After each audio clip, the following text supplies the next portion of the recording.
This week, big news, right? This housing bill has passed. We've been talking about it coming up. Some things have changed, something's happened. We're going to dig into the meat of it. This is a meaty episode, according to Greg. He didn't want to do the show, but I talked him into it because it's a meaty episode, and we both agree that there's a lot of meat on the bones.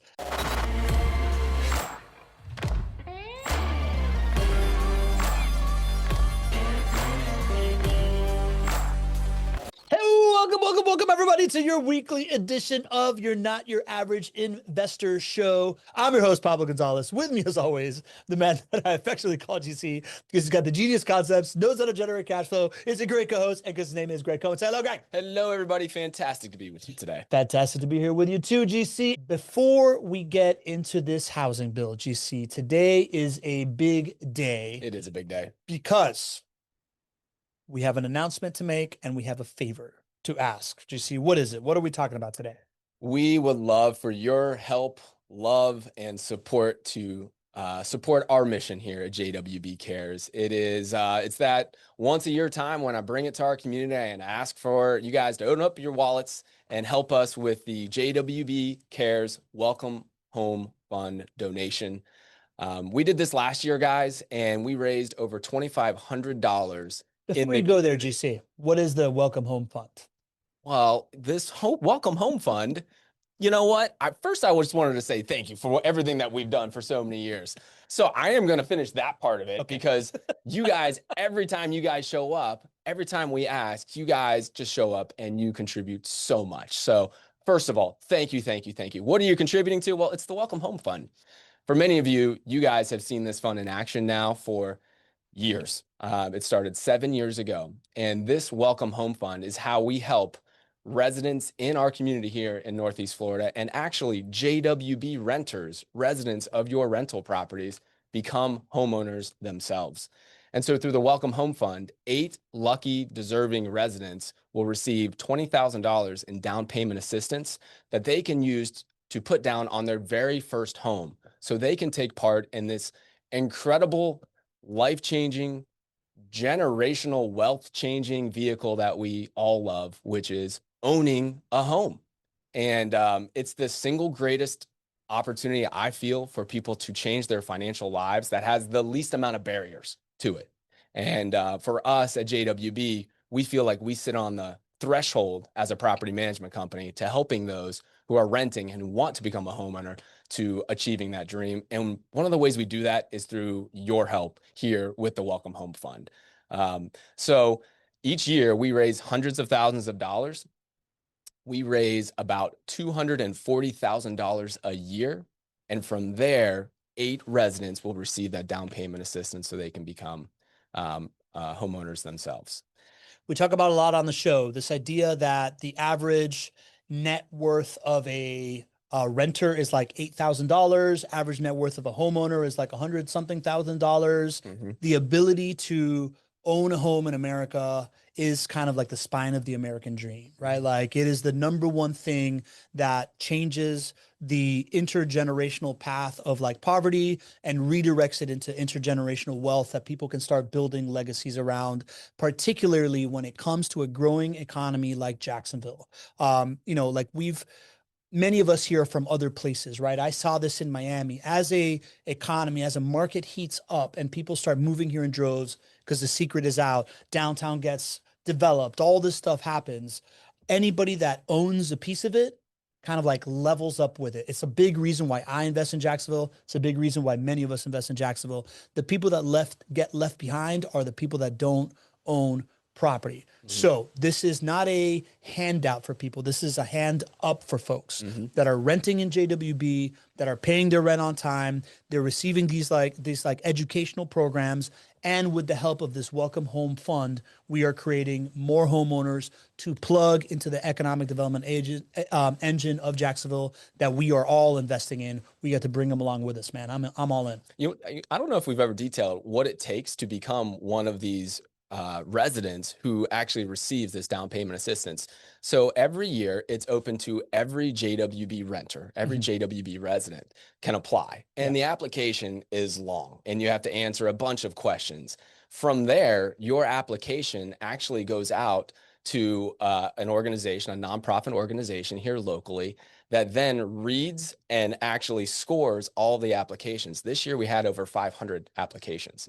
And then from there, a panel of CEOs of companies here in Jacksonville actually choose those who will receive the donation. So it is a whole organizational effort to be able to make sure that not only are we changing somebody's lives, but the people who are receiving these donations are wonderful, deserving families that their lives are changed through these efforts. And it's something that, again, we've raised over $1 million this way over the years. And then every year we kind of create this fraternity or sorority of new families that now are able to move into their brand new homes, courtesy of all of you. Yeah. So. Speaking of courtesy of all of you, Reggie Fonse just gifted, just pitched in. MVP Lee Bishop just pitched in as well. Guys, I've got some news for you, right? Like, we've shared the link in the chat. We want people to donate as the show goes on. I've donated, Greg has donated, and there's something different this year. You can give any donation that you want, as small or as big as you like. Suggested donation is $100, which is awesome. We've already had a couple community members giving that up these days. But there is a little extra juice this year, right, GC? Yeah, man. We've created a few different levels for those who can donate. And so again, any dollar amount is super appreciated. So thank you, no matter the amount. If you're able to donate $500 or more, guess what, though? You are going to get a ticket to Summit, which is April 29th of next year. So that's our flagship event for all of our community to come together. So those tickets cost a little over $300 to purchase. So if you are able to donate $500, you get one of those Summit tickets right there. So that's the first level. That's pretty good. Free Summit ticket for doing something nice. There you go. What else, TC? What else is in it for me? So this next level makes me a little bit uncomfortable. Do you want me to talk about this? Tell them that one. You tell them this one. All right. So there is, as you all know, JWB does a charity golf tournament every single year. Every single year at the charity golf tournament, you get these new homeowners come in. We're giving them the keys to their house and celebrating these things. It's a big way that they fund this flywheel of being able to help these residents turn into homeowners. Now, as a JWB client, it's been impossible to get into this golf tournament, right? This is done, giving it to like the vendors that do business with JWB and the ecosystem. And even harder, it's to actually get to golf with Greg Cohen, who, by the way, isn't a scratch golfer, but he's close, right? Pretty good golfer. So not only so what we have, what I was able to convince Greg to do for this year is, let's put it out there. Let's allow people from the community, if they really, really want to donate to this, they really believe in this, and they've been trying to come to this golf tournament, like I know many of you have, and they want to sit in a golf cart with Greg Cohen for 4 hours. You can do that at a minimum donation of $1,250. That's right. Right. So $1,250. You get, there's only 3 of these that are allowed, but you're able to be part of the golf tournament. You're able to golf with Greg on the foursome. We were going to offer golfing with me, but like nobody wants to lose. Right. So like that makes no sense. I was like, Greg, this makes sense because you are almost a scratch golfer getting on your foursome. Not only do you get to be in the tournament, but you also get a real shot at winning since you're like the ringer out here. Right, GC? People are going to be very disappointed when they see my golf game, the way that you're pitching this right now. But I have a good time, and so we will have a great time together. Yeah. So I would love it if we could have some of our closest community members, especially, probably be our local clients, but open to anybody. But our charity golf tournament is September 21st, Monday, September 21st. And so if you would love to, number one, support an incredible mission, and also have fun at the charity golf tournament, and then also hang out with me for 4 hours and play golf together, we would love, love, love to have your donation. Again, it's $1,250 for the spot in the golfing foursome. That also includes the free Summit ticket as well. Plus a free Summit ticket. There you go. You get the free Summit ticket as well. And then if you're at the $500 level, basically it's kind of the cost of what Summit tickets are anyways. Yeah. So you could kind of just buy your ticket to Summit, and ultimately you're helping to change somebody's life. It's also like a a less expensive ticket into this golf tournament, as vendors are paying much more for this to get in. You can't only get a one seat. It's whatever. It's like it's a first time ever availability to be a part of it and see the whole JWB ecosystem and see everybody that does all this and spend a really nice day out there on the golf course for a good cause. There you go. So that being said, the Lowrys have pitched in. Ed and Cheryl Lowry have pitched in. They're in. Jeff Lenve has now donated as well. So we will continue to kind of like call this out. By the way, community, we are trying to raise $5,000 as of right now. Thanks to the donations that you have made, we have crossed the $12.50 threshold. Is that showing up there? Show them what they got. You want me to show them? Yeah, show them the live ticker there, man. Yeah, let's show the live ticker right here. Yeah, we have what we're doing here. We got this ticker over here, right? So thanks to these recent, we were under $1,000 donated. And we are now above 1,262. The goal for our community is to raise $5,000. So keep pitching in whatever you can. Nothing is too small, but you know, if you want to go big, you want to golf with the big dog, or you want to get a ticket to Summit as you do this, you know it, right? $12.50 for golf with El Gran Amigo, El Señor Bill Shields, El Gran Amigo has pitched it. Bill and Robin, thank you for your donation. Very, very cool. And we'll continue to call out names as you donate here and we move along with the show. But we would love to have you be a part of this. This is always very successful. What did we raise last year, GC? We raised $2,500. We raised $2,500 through our community. And everything that we're talking about here is just through our community. We literally just asked our team to start the donation train, and our team donated about $900 even before we kicked off the show. You can see now we've raised about another $400 just from our community here. So super, super appreciative. Yeah, let's see how close we can get to 5,000, guys. That would be incredible. We got 22 supporters so far pitching in. Did you want to do like a roll call of people that have given? Oh, yeah. You don't have to. I just want you to tell everybody I gave. I mean, our team, I just want you to know how much our team cares about this. Yeah. We do fundraising efforts all across all around the year. And then in addition, we asked our team to support as well. So I wanted to recognize a few JWB teammates who give out of their pocketbooks. Kate Winter, Lauren Alleman, Matthew Klein, Melissa Gillespie, Pablo over there. There we go, buddy. Allie King, Cassandra Knatzer, Cassie Cotton, Hannah Farron, Raul, and Brittany Mazzini. And there's a few more that just started to donate as well. I know Kate Sutherland did as well, Jeff Lenve. So this is us. Like, this is what we care about. This is our big, big, big donation and our charity. And again, thank you for making this thing amazing. The MVP in quintessential MVP fashion wants to know where he signs up for the $12.50 donation. Well, you just sign up. You just donate $1,250 there, and then you're in. We're bunking up together and playing golf, man. Yeah, let's go, Lee. If he already gave 100, he can just add the rest of it, right? We can credit that to you, Lee. Yeah, so of course. Yeah, awesome. $11.50. There you go. I would love it if Lee was. That would be amazing. Lee was to come. Can you imagine? Do you think that you hear his booming laugh on the first hole? What hole do you like? How far do you think? Yeah, 18 holes? I think so. I think there. I think there's not going to be somebody who isn't hugged on that entire golf course if Lee's there. I bet you he brings his cowboy hat too, by the way. Il Maestro, John Williams. All right, love it. Conducting a little fundraising over here. Love it, Il Maestro. All right, that being said, we're going to continue to call out the names as you donate. The link is in the chat. I really, really appreciate this. I love the team effort here. Community's always showing up. GC, let's talk about this bill. Let's do it. All right, so big picture here, right?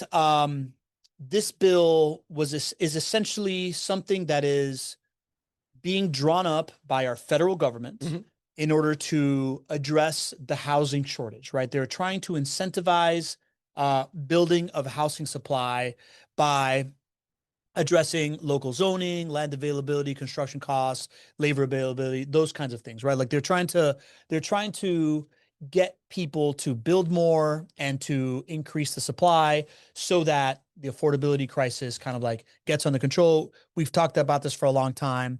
What it doesn't do is provide any kind of like federal funding, right? It is not funding anything. It's essentially you know, I look at legislation and I look at regulations, and it's kind of like you draw the boundaries of the field in order, and you make the field happen so that people play the game, kind of thing, right? Is what they're doing. What is your overall take on what came out, GC, before we go into some of the details of it? Yeah, I think the overall structure of what we're creating here is largely positive for our country. It is more or less a series of supply side reforms or encouragement or kind of streamlining, which the supply part of the affordability problem is where I think we need to focus. We are undersupplied, and when we are undersupplied, that is one reason why home prices have gone up so much. And so if we can focus on anything to help the supply side of this problem, then that's a good thing. Now, what it doesn't do, and the federal government rarely does a lot to do this, is actually create a lot of specific programs that are now different and that will make a change in and of themselves. They create a framework, and local governments have to make the decision to abide by this framework or not. And I think as far as how much of a needle mover this is yet to be determined, because so much is not determined by the federal government when it comes to the effectiveness of it. Yeah, I think of, well, first of all, we have 2 new donations. Linda Mercurio and the Shahman Nadeem Shah have joined the party. We have officially crossed $1,662 in donations. Thank you, guys. Community showing up. This is awesome. Thank you, Linda. Thank you, Nadeem, Mr. Shahman. There have been periods, right? Like I think of like post the Great Depression, right? Like where they funded a whole bunch of like infrastructure funding. They funded it. They created these programs. It was like an operationalized government job program. This isn't that, right? Like they are not putting actual boots on the grounds. They're not actually like cutting checks for this thing. They're essentially saying, hey guys, we want to create this environment for people to take advantage of. And it's like at a federal level, this is what we want to incentivize. What's needed now is for people, boots on the ground, to actually take advantage of these things, experiment, and actually be private businesses, be the ones that go say, okay, I see that they've created these new conditions. I can now operationalize something at a local level around it. And I got to work with local governments to make sure that this is happening. And I think, yes, it's private businesses, but it's more about local governments that are actually going to determine the effectiveness. We talked about like, big government programs that, they can largely dictate how effective things are in other realms. Housing's different, because housing is a lot of local zoning and ordinances that actually determine how many houses can get built and what the density is and whatnot. So housing's a little bit different. The government can kind of like say, hey, this is our best idea now, but on a local zoning level, that's really where it comes down. So that is the biggest X factor, is how and when and how much do local governments follow suit for some of these encouraging things that the government has sort of set a framework for. Got it. Makes sense. Speaking of following encouraging things, Linda Evans pitching in from the Villages. We have crossed $1,762, folks. It keeps on climbing, getting closer to that 5,000. All right. So that being said, the major provisions that came with this was, no new federal funding. It's relying on HUD programs and expanding the banking on public welfare investment cap. But they have addressed manufactured housing, right? Like they're incentivizing, they've changed a couple of the rules on manufactured housing, modular housing. They've increased FHA multifamily loan limits to increase the multifamily supply. They're encouraging office to residential conversion development, right? They have expanded rehabilitation and preservation programs to encourage home renovations, right? So like single family home renovations. They're publishing some best practices around local zoning to combat Nimbyism, encourage density, the stuff that we were talking about. And then the other thing that we, really talked about a lot, this idea of how you treat institutional investors, right? Do you de-incentivize? How do you nudge the institutional investor to become a partner in this thing, or at least to not become a problem in this, GC? So like at a high level, it's the manufactured and modular housing, the multifamily, the office conversions, the home renovations, the zoning, and the institutional investor stuff. I think we should probably start in the institutional investor stuff, because it's kind of like the biggest beef that we had coming into it. They were originally going to set a cap for institutional investors to only be able to hold a certain amount of homes. They were saying that you'd have to sell it by a certain amount of time. It could create this like threat around what institutional investors could do. And you and me have talked a lot about, hey, institutional investors can actually be like a big piece of the solution, Right? Because they bring forth a lot of homes, Right. And it looks like instead of banning it, they just kind of redirected their behaviors. A lot of it. Yeah. A lot of it. All right. Tell me what you saw in this. Yeah. So just the facts here, there is an institutional ban, but it does not have a lot of teeth to it. And that's a good thing, because as we mentioned, institutions, when done correctly, and their efforts can be a part of the solution by bringing supply to housing. So the institutional ban is still there. They have defined an institution as having 350 or more homes. If you are an institution, like JWB is an institution that owns more than 350 homes, if we don't fall into one of these exceptions, we could not go and buy new homes. Now, there's a lot of exceptions, and I think they didn't do it perfectly, but they did a good job when it comes to the exceptions. And they did an especially did a good job of correcting the really bad job that was proposed sort of midway through the process of this bill coming together. At one point, there were very few exceptions that would have absolutely disrupted a lot of supply that would have been brought to the country in the form of build to rent and other new construction. So they did a really good job not doing that and kicking that to the side. And overall, a lot of the exceptions, which I know we'll get into in a second, I think are really good because they're preserving the good things that institutions can do to solve the affordability problem. Yeah. Speaking of good things, Harry Talbot just came in with a donation. All right, Harry. We are within striking distance of $2,000. We're at $1,862. So if somebody donates $140, we pass $2,000. Would be a great milestone to pass on the show. So when I read this and I look at kind of like what they're banning and what they're making exceptions for, it seems like the goal here is to ban institutions buying move-in ready homes that could go to like a family that's going to live in there, and make that easy. But they're basically saying that they are still encouraging investment in build to rent, in new construction, in renovate to rent, and in institutions. And this is particularly interesting as we're doing this fundraising for the Homestead program. But they're also incentivizing institutions that have home ownership programs. GC, talk us through kind of like what institutions can still buy right now. So if you're an institution and like JWB, you can still do a lot of the activities that work. I got to stop right now. Mike Foster and Saran Jennings just came over the top. We're we're actually at $2,100 right now, that, dude. Yeah. So we've passed 2,100. This is really, really awesome. Thank you, Saran, with the plan. Thank you, guys. Thank you, Mike Foster, for donating. We're at $2,103 right now. Really cool. I love it, guys. I love it. Thank you from the bottom of our hearts at JWB. Yeah. Okay. So continue. Yeah. So what can institutions still do? They can still do build to rent. This is important. Again, if the North Star here to solve affordability is more supply, building is a good thing. We are creating supply that wasn't otherwise there. So build to rent is an exception. If you are an institution that does build to rent or buys build to rent properties, you can still buy properties no matter if you own over 350 or not. So that's a really, really good thing. New construction is also allowed. So a company like JWB or any institution that owns over 350 homes can continue to build new construction homes like we do.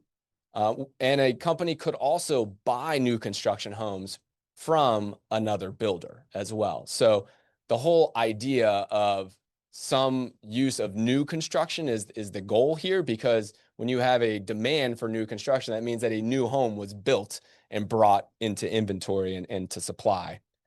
So you can do build to rent, you can do new construction, you can also do renovate to rent. So there's a rule here where an institution like JWB has to hit a minimum renovation investment threshold, which is 15% of a purchase price. So if JWB was to go in and buy an existing home on the market right now for $100,000, let's just say it needed a ton of work, we could continue to do that, even though we own over 350 homes, as long as we put more than $15,000 into it.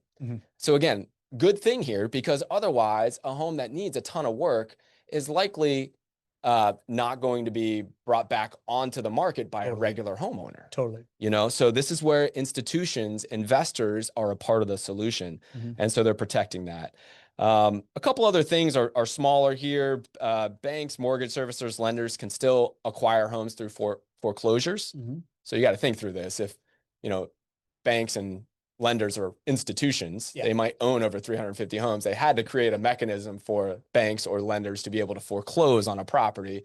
Otherwise, people would not pay their mortgages if they couldn't do that. Yeah, I was wondering about that. Like, you know, when I saw that all of a sudden institutions can do foreclosures, I was like, wait a minute, then that's gonna make somebody compete with buying a foreclosure. Like if I'm like Susie Susie retail investor, but it's not exactly, it's not like institutions coming in. It's not like Wall Street coming in and buying it before foreclosures, competing with me for a foreclosure. It's somebody that has the note being able to like take control of the asset as a way to risk mitigate.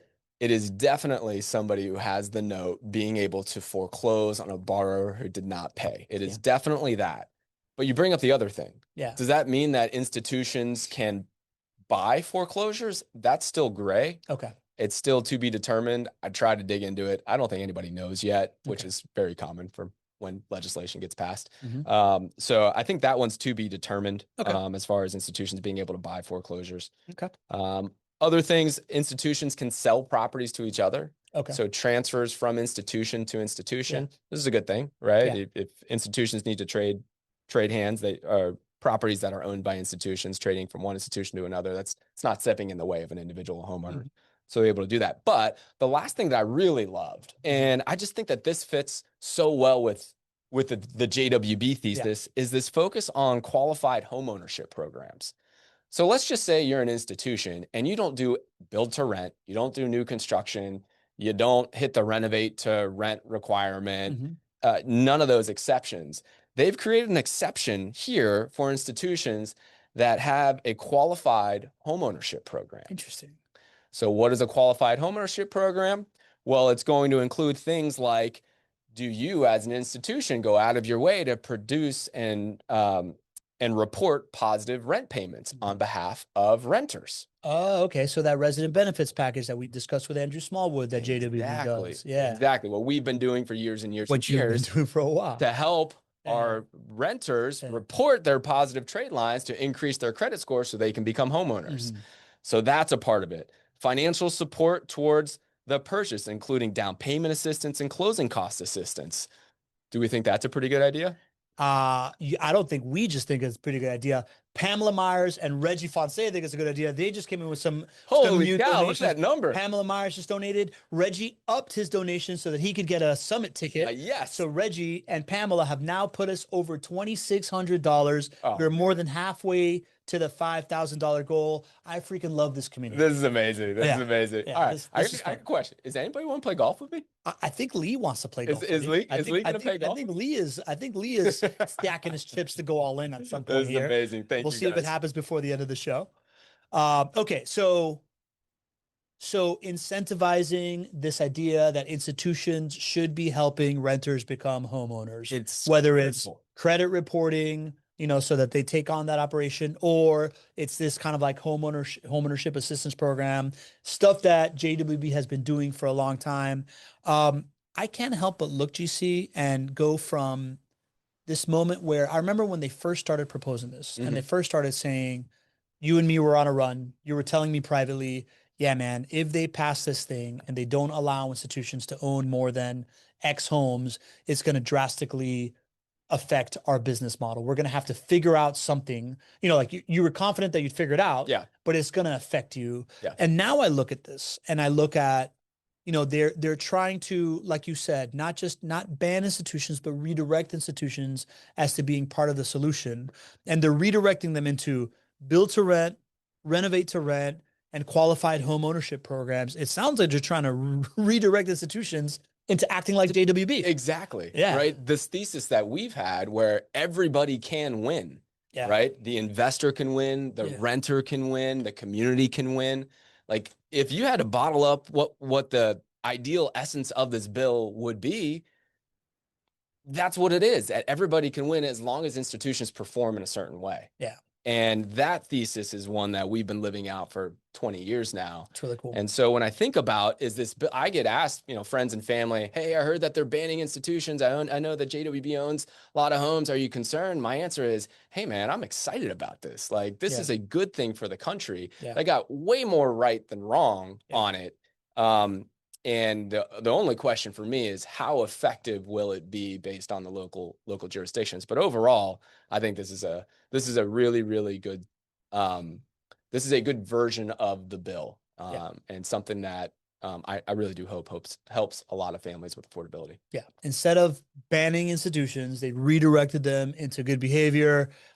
They're not telling institutions to stop investing in housing. They're telling them to invest in creating more housing. Right. Right. Like this is great. Yep. This is great. I feel like as investors, we've been, we don't get the credit sometimes that I think we deserve as far as like being a part of the solution when done right. Yeah. Now there's a lot of investors out there that don't do it right. And they, create a bad name for a lot of other investors, but us in this community who invest in build to rent, single family rental homes or renovated single family rental homes with a path to home ownership for the renters that are renting our homes, like this is a great thing. And I think, I'm glad that our government recognized that.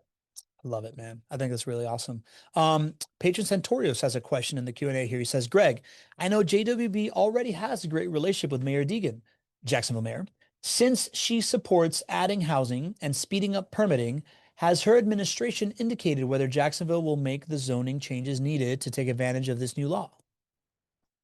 I haven't heard or seen anything specific when it comes to the zoning changes that are necessary. But here's the thing. Jacksonville's zoning does not have nearly as much of the challenges as many other zoning restrictions are in other parts of the country. We can kind of talk a little bit as we sort of get into like manufactured housing or modular housing here in a minute. I know we'll talk a little bit about that. That's an example where if you go to other jurisdictions in the country, there are zoning regulations that do not allow for this type of housing. As an example, in Jacksonville, it is allowed. And so while I think there are opportunities specifically with accessory dwelling units, which are ADUs, which are additional structures that can provide housing on the same lot, like I think those are opportunities for our housing here in Jacksonville. I think we are better than most. So haven't had any specific conversations, and I haven't heard the mayor speak specifically about it, but I think in Jacksonville, we're situated better than most to be able to do that, even if nothing changes. Yeah. And I would assume that this just kind of came out, right? Like they finalized this thing like a week or two ago. So I would imagine that the mayor is probably like looking at this thing, meeting with stakeholders, seeing what's possible. Maybe there's an announcement pending or whatever, but she's definitely someone that's friendly towards this type of stuff, which brings up kind of like the second point that we wanted to say. This bill is very careful about not preempting local zoning authority, right? Like this is a federal bill designed to give guidance to local authorities for their own zoning, and then allow the local people on the ground to decide what's better for them, right? Yeah, and I think that's the best way it should be. I mean, we talk about there is no national housing market, national, real estate market. Yeah. It is comprised of, 1,000 MSAs, 1,000 regional housing markets that, need the flexibility to make the best decision for their individual, jurisdiction. So yeah, that's all.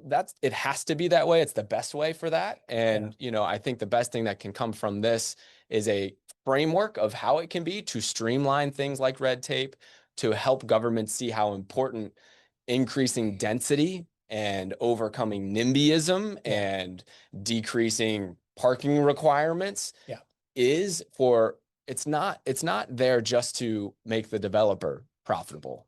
It is there because it solves an affordability crisis for our country. That's really, what I think education will help with. So but it all comes down to local governments, and not everyone's going to get it right, and more are going to go stronger and faster towards some of these reforms that are suggested or encouraged.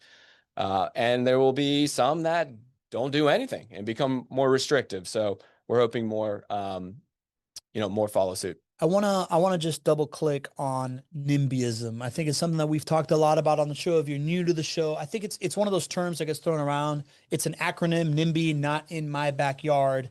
And I think it's a very human tendency of like, we know that the world needs this, but that should happen in somebody else's neighborhood kind of thing, right? And like one of the big levers that we can pull locally, right, is this idea of saying, let's allow for either more density or allow for less parking requirements or allow for different things that are on trend with where the world is moving, right? Like this like need for smaller living spaces because people are having these different behaviors, or less needs for cars because autonomous vehicles are coming and people are using Uber and stuff like that. And younger generations want to be closer together. But as Americans, we kind of like, this country was founded on, I want to have my own space and I want to have like big houses and big yards. So like there's a bunch of laws that exist that prohibit these kind of like on trend, necessary, forward looking ways of building to happen. And you need people that are already living in this neighborhood to accept the fact that the world is changing. And in order for us to, like still have a place that like can grow and can attract young talent and can attract young jobs and give upward mobility to up and comers that aren't already well established, we need to kind of like be able to work with this stuff to allow for the zoning to change and allow for these new assets to be built. And that's essentially what this thing is saying. At a federal level, we want to encourage this, but it's still up to the city to say, let's do that here and here. And who does the city listen to? Its constituents. Us, right? It's us. And so we actually really can have a big impact on this if we understand the opportunity that, rejecting NIMBYism provides for us. And here's something else. It's not just a new thing, which I do agree that, there's a different way of life that will largely be over the next 30 years than the past 30 years. But, we used to have more now it's called the missing middle of housing. True. So it's not like this is brand new idea of decreasing density. If you look back, 30 years, 50 years ago, the housing model in the United States, there was a lot more missing middle housing, duplexes, quads, townhomes, lots that don't have as many setback requirements. And so it's actually kind of going back to more of our roots. Back to the future. In a lot of different places. And there are certainly some things that we can think about what the future will look like for housing and parking and all of that as well.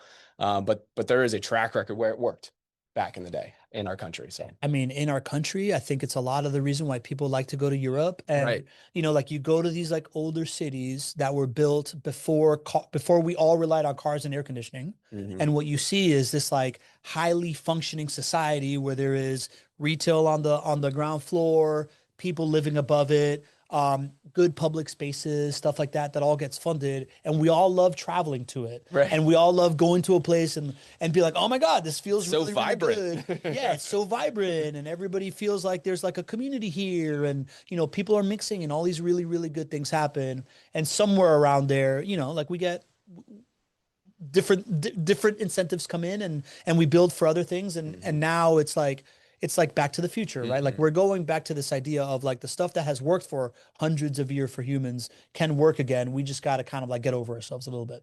That would help. That would help. It would help. For sure. Something else that would help, GC, what is the date of the golf tournament? Because I think Lee Bishop is circling around here. I said Monday, September 21st, and I just wanted to make sure that I got that right. Let me just double check here.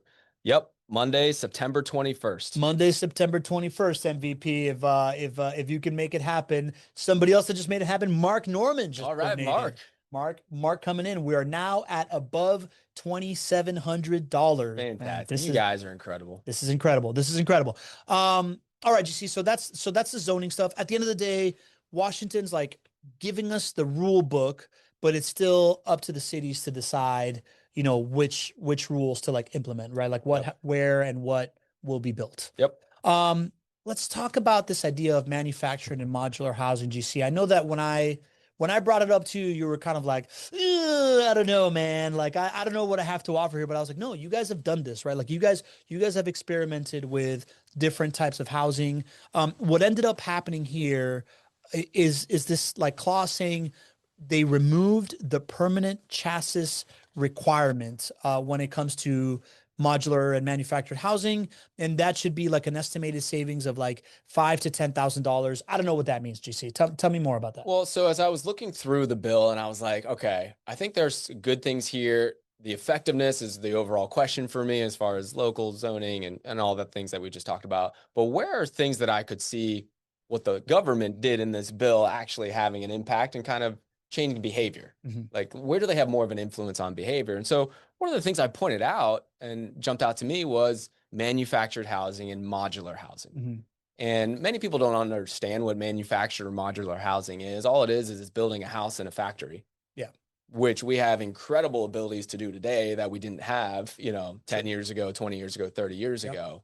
And you either build the house completely in a factory and then you move it on site to a lot, which is what manufactured housing is, or modular housing is you build components of the house in a factory and you build it on site and you bring it to the site and then you put it together. But, I think the construction industry overall has been waiting for disruption. I mean, we've been largely doing the same thing for hundreds of years, and so I think we at JWB have thought that we're waiting for some disruption in the construction industry, and, manufactured modular housing has been, something that I think people have been trying to crack the code for a long time and make the numbers work. But there really hasn't been universal adoption of it. So I still don't think there's going to be anywhere close to universal adoption of it, but what the government put in the 21st Century Road to Housing bill, I think could have an impact. And here's why. So you talked about this permanent chassis. Yeah. We're gonna get real mechanical. I've only heard chassis when it comes to a car, and I'm not a car guy, but I understand it as essentially kind of like the frame that holds the car structure together. Yeah, exactly. Okay. And I am definitely not a car guy. And I couldn't even spell chassis before I started to read this, but I'll try to make the most sense of it that I can. So, when there was manufactured housing, it's been done for decades now, and it was built originally, or the thought was that you're moving a house onto a lot that is also going to move somewhere else in a relatively short period of time. So think of a trailer, right? Like you build it and it's, the thought is that it's going to move to a different lot. Well, that's the way that manufactured housing was thought of, I don't know, 30, 40, 50 years when they started to do it. And at that point in time, there was a requirement that in order for the house to be built, it had to rest on a permanent chassis. And that no longer is applicable today because houses are built in factories and they're delivered to a lot and then they stay on that lot. They're not designed to be moving. So all in all, what this represents is that rule of a permanent chassis being on manufactured housing is no longer there.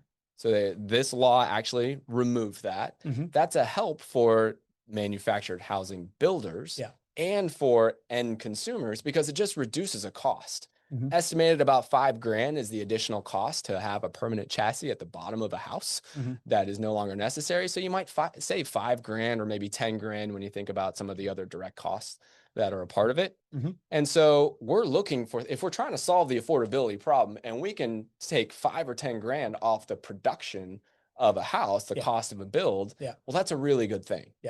We should be exploring more and more of those. So long story short, that's what this rule actually did. It removed that, might save $5,000 to $10,000 on manufactured housing. Yeah, I've talked about this multiple times in the show, this idea of a context shift, right? Like when a context shifts, it creates a new opportunity, right? Like whether if it moves this way, now the area behind it is available to solve a new problem that didn't exist, or you're now closer to a new problem that can be existed and therefore drives innovation, right? Like the idea that, okay, I'm willing to do something new here.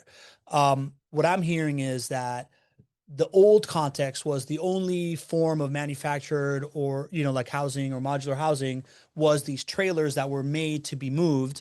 Therefore, they needed a chassis in order to like make it safe to move it around. Now we're looking at manufactured housing through a different lens, through a new context that has shifted, and it's a permanent structure that's going to be there. It just happens to have been built elsewhere. So now that you take away this like, universal law that may not apply to the thing that's really, really useful for this thing. And that creates the opportunity for people to innovate around it. Now you can think, oh, I don't have to do this. What else can I change? And what I see essentially is when you do this kind of thing, you are now inspiring new competitors and new ideas to come into the space that used to not be viable, that may or may not be viable now. And as that happens, it's going to create more and more, there's a thing that's like new categories create new categories, right? So like as something new becomes possible, something else becomes possible.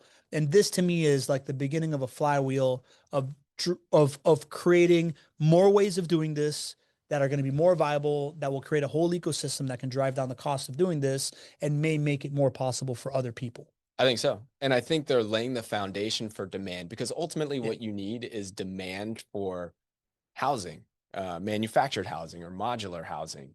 And you can get demand from both sides, right? You can get demand from a home builder who can look at this and say, well, I can reduce my costs significantly by buying manufactured housing and putting it on a lot rather than building it myself. Yeah. Right? I might save costs just in weather delays that I don't have. I might save costs in lack of theft, which is a real big problem on home sites when homes are getting built, or being able to use materials more efficiently. If you're in a factory and you have overruns of materials, you can just use that on the next house that you're building rather than losing it in transit and whatnot. So, overall, now don't take these numbers worth much. I literally asked AI for some help on these numbers, and I tried to validate it with people in my office here, and everybody said, we don't know.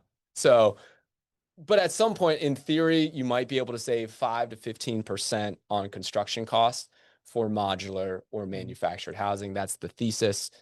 Couldn't validate that. And somehow really change and shorten the construction timeline as well. That's where you can really save a lot of dollars for a home builder. Yeah. Ask me how I know. If you can reduce the construction timeline 30%, like you're gonna do it. So all that to be said, you can get a lot of demand from home builders for manufactured housing if you speak that language with them. Yeah. And for home buyers, you also will get demand too, especially if homes don't cost as much. Yeah. And one of the things that they're trying to solve is the financing side of manufactured housing and modular housing for the end homeowner and the end user. They in the bill here, they just said that they're going to study why it's not as readily acceptable for financing for modular and for manufactured housing. I don't have a lot of familiarity and how easy or how hard it is to get financing for modular and manufactured housing. Yeah. But you can just kind of see, I think what your point was, this is hopefully one step in a series of multiple steps that opens like a crack up in the dam. Exactly. And if you start to think about the financing angle of it, and you start to think about, the construction angle of it, hopefully, in the future, this can be something that can be that big disrupting force to decrease cost and increase affordability. I know we've talked a lot about the container apartments that y'all built, and that is, to me, that's technically manufactured housing, right? Like part of it is already pre-built, but it's not really what this thing is talking about. Right. But am I wrong in thinking that you guys I feel like I've had other talks with Alex of you guys having like tested the viability of manufactured housing or modular housing, and you guys have some experience on like why you haven't done that yet. Yes, absolutely. So we have been really interested in this for many, many years now. Every 2 or 3 years, we spend a lot of time evaluating, is this the right time? Does this make financial sense to do this? You saw us take a big step forward with our container apartment complex, which is 18 units, and it's an entire apartment complex in downtown Jacksonville that is built out of shipping containers. First time it's ever been done here locally, state of Florida. Can't really find any other times it's been done in the United States. And that was an attempt to do what this bill is trying to do. Yeah. Right. To crack it open. To crack it open, Yeah. to create more affordability, to decrease construction costs. That project, it's still here. We went way over on construction costs. It certainly did not decrease construction costs, but the thesis is still there, and we're constantly trying to crack the code. You know, and talking with my team, every time we look at manufactured and modular housing, it hasn't made sense up till this point. And so it's kind of like, for me, I look at it within JWB, and even though I think that some of these changes could really, I think, move the needle from a macro perspective on manufactured and modular housing, for JWB specifically, we have partnerships with our builders where we build at a very low cost. We are not your normal builder out there, and we build 300-400 homes a year. So the pricing structure that we have is so low that it would take a lot of cost improvements and savings across the board for it to get to a place where modular or manufactured housing could work for JWB, just because we're different. But with that being said, I am excited about potentially on the macro scale, it's starting to move the needle for the regular home builder or the end buyer. Yeah. At the end of the day, the problem is supply. We need more people supplying, right? Like, not everybody has reached the operational capacity of JWB, the economies of scale of JWB, the ability to de-risk construction that JWB has, you know, bringing more people to the table to make it easier to like find other ways. If they haven't really figured that out, maybe you can figure it out over here is an overall good thing, right? Yeah. And hopefully the costs come down so much over the course of the next 5 or 10 years or whatever timeline it is, that then that becomes a real opportunity for even builders like us who have such reduced pricing. I like it, GC. You know, man, I wonder, is there anything else to talk about in the incentivizing home ownership piece? I feel like we covered that pretty well, but it's my favorite part of this bill, right? Like this idea that it's saying, hey, institutions, like, if you are going to be part of the solution, it's supply of homes, but also supply of potential homeowners is something that we need to work on both sides of it. To me, that's the most like forward thinking thing of like making that exception, allowing, you know, like that solves, like, it's like a two-sided marketplace kind of thing of like, yeah, you got to bring this up, but you also got to bring this piece in. I really, really like that piece. And you know, it's been rare to find somebody that's doing it the way that JWB does it. I've only heard of maybe one other company that kind of like incentivizes home ownership as a property manager in the US. So hopefully this becomes like a new norm. You know, that's what I think. I think what this bill is saying is like, hey, institutions, and let's change the narrative. Like, change how you view yourself, right? Instead of you being the big bad institution that's gobbling up all of these properties, which may or may not be true, like, think of yourself as being on the doorstep towards helping an entire renting population becoming homeowners and taking advantage of the same asset that you take advantage of as well. And so, you know, that's the way we think about ourselves at JWB. We want everybody to take advantage of this, whether it's a retail homeowner, a first-time home buyer, or an investor. We just believe that this asset class is such a win for the family, such a win for the community, such a win for the country, and everything gets better when we continue to invest in this type of an asset. So I think that's the signaling to the institution that's coming from the legislation. Yeah, I love that. And I think that that's a perfect opportunity to just kind of like roll call the people that are part of the solution, right? Like, this is since we started the show, I don't know exactly how many people have given, but I can tell you who's given. Reggie gave, Lee gave, Ed and Cheryl Lowry gave, Jeff Lenve gave. That got us to 25% of the goal, right? There you go. Then El Gran Amigo Bill Shields gave. Then Il Maestro John Williams gave. Linda Mercurio gave. Nadeem Shaw, the Shaw Man, gave. Linda Evans. Harry Talbot gave a donation as well. Mike Foster jumped in. Saran with the Plan jumped in. Pamela Myers, our favorite smile from the Pacific Northwest. Reggie upped his donation to include a ticket. That got us to 50% of the goal. Then Mark Norman, Renee Palladini just came in. Renee, thank you for donating. Timing. Yeah, perfect timing. So we are officially at $2,953. We're 59% of the way to our $5,000 goal, but we've already eclipsed last year, right? We have. You guys are just incredible. I mean, sitting here, we We are $47 away from $3,000 that you guys just came together and supported here in this hour that we get to spend together, guys.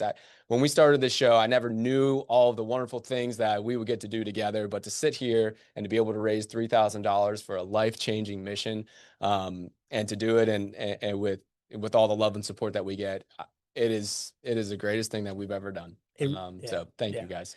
It really is like all these externalities of like when you and I first got together at Coop 303 to be like, how do we get people to understand why JWB can help them invest in properties? And we're like, all right, let's build this community thing. Yeah. Right. Like we thought of it as like, hey, how can we help people understand what's good for them, but making them feel safe, making them feel like they belong. The many, many externalities that have come from this community, the friendships that have happened, like the experiences, like the stories, the amount of wealth created is one thing.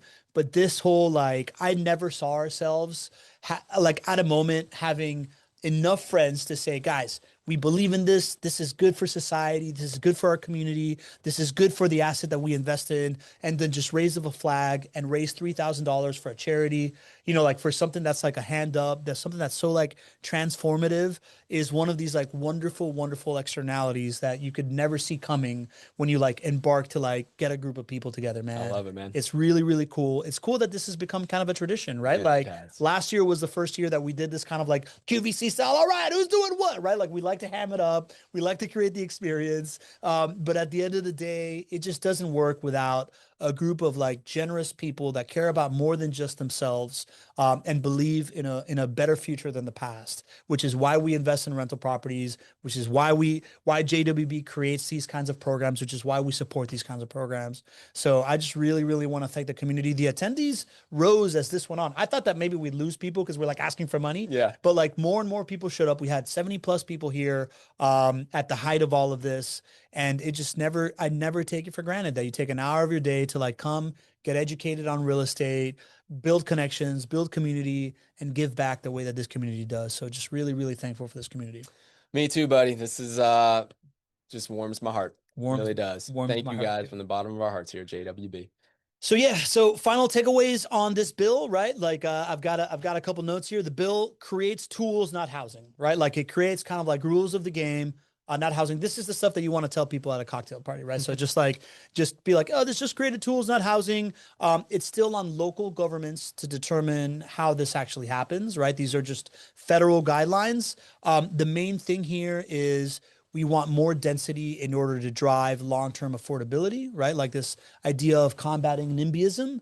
And at the end of the day, it's brought institutional investors to the table as partners to go from this idea of like, I'm just a landlord trying to, make money on this asset class, to I'm a partner in solving for the housing crisis, solving for the undersupply of workforce homes and like first-time home buyers and all these kinds of things, by encouraging homeownership programs, by encouraging different ways to build construction, increase density, make it cheaper, stuff like that. And it really just supports the long-term thesis of JWB in Jacksonville, right? Like as a market is growing, as median incomes are going up, as it's attracting world-class talent, companies to a market, prices are going to go up. The best thing that you can do is get people to invest in their community and be a part of this by being homeowners, being part of this like movement that we're all a part of.